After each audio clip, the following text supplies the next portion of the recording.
Hello, kindergarten. Oh, we have some friends here. They heard we were going to build a raven's nest. Oh, hold on. This is Edgar and Alan, and they are really excited about this. Oh, they just can't wait to see your raven's nest. So Edgar and Alan here are going to show you some examples of the background that we are going to be using or doing for our raven's nest. We are going to do these on watercolor paper, so it's very stiff stuff, which is good because it will help us with our watercolors. Okay, you guys. Oh, they are silly. And which one did you want? Okay, yes. All right. And here's another concept. And I'm going to picture these. Oh, sorry. I'm going to picture these for you on our Canvas page. This one and also this one. So Edgar and Alan are here today to help us create our background. So we, of course, will have a cup of water. And no, that's not your water. And then we'll have some paint. Oh my goodness. And we'll have some watercolor paints we'll be working on. Now remember that the raven eggs are blue, and we will be painting those blue. So you're going to have a lot of blue if you use a lot of blue. So just be thinking about that as we mix our colors. We want to also use this little piece of watercolor paper to help us. Yes, you can hold it. You can help, what are you doing, Edgar? Just looking at you guys. We can use this to make our mixtures on so we can see if we like them. And we can use this later as a bookmark for all our books we're going to read in the future. Yes, that's very fun. Okay, you two. I'm going to put you down here so you can walk around my art room and make some pretty art, okay? Just come back at the end, okay? Okay, guys, here you go. Oh, crazy. So we want to find our watercolor square and our rectangle because we are going to work on our backgrounds.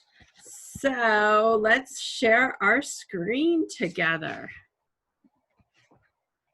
All right. So like I said, I'm going to move that back a little. Like I said, we're going to use this as a way to test our colors before we put them on our final paper here. So I'm going to use, I've used this orange and this red, and I want you to notice that I did a light color in the background, this orange, and then I came with these nice strong brush strokes. That's kind of the look we're trying to get to today. And here's this green one, same idea. It's very organic, meaning there isn't a lot of structure in these lines. It's just color mixing, really. So like I said, our eggs will be blue eventually, so you may want blue in your background, or you may want other colors. In this case, I think I'm going to do some, I think like a red and a purple mixture here on this one. So I'm just going to test it out on this and just kind of get a feel for my paint. Of course, to get our paint going, we know how to do this. We get some water in our paint pan and we get that paint mixed up with our brush, just like that. Okay, so that's the red. And I can really have fun with watercolor. Look, I can make all kinds of interesting, wonderful patterns in my watercolor. It will let me do that. I just love that. And that's just bebop, bebop, bebop, bebop on my paper. And then I'm going to look at this kind of bluish purple color. Oh yeah, I like that. I went back through and really did some strong work in this blue. Oh, I like this. Yes, I think I'm going to like this. So make sure you have fun painting off this piece of paper, because this, in the end, we can use as a bookmark someday. even though we used it as a test strip, notice, for this project. So I am going to embrace this because I like it. I think this will look kind of cool under my bird's nest. So I'm just gonna go through with a few color swishes with the red.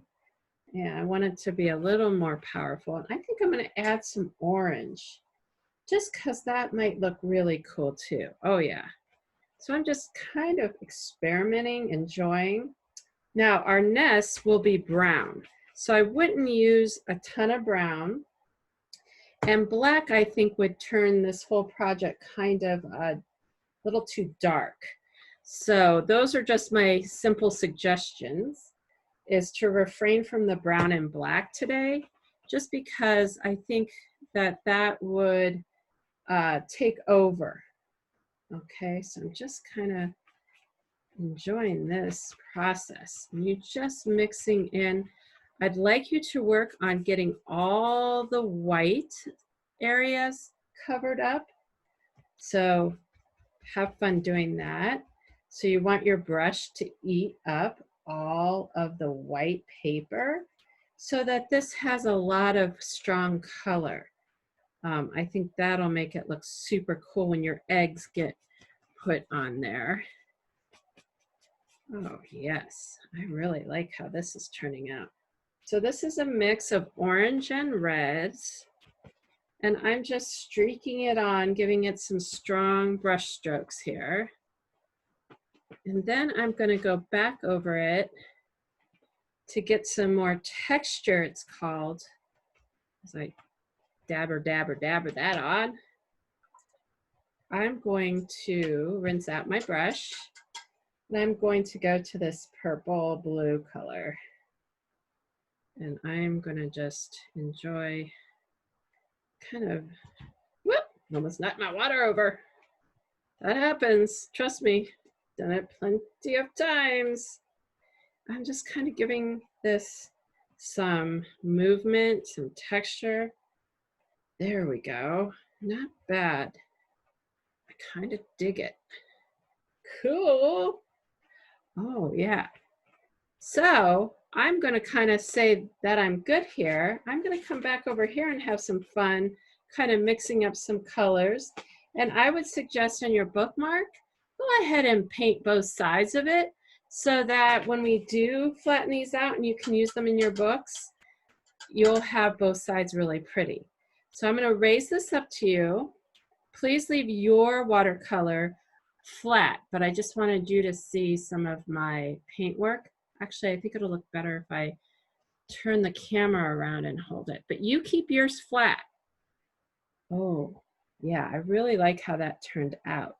So we want it to have these nice strong brush strokes, okay? So work on your color mixing and enjoy the process. I'll see you soon.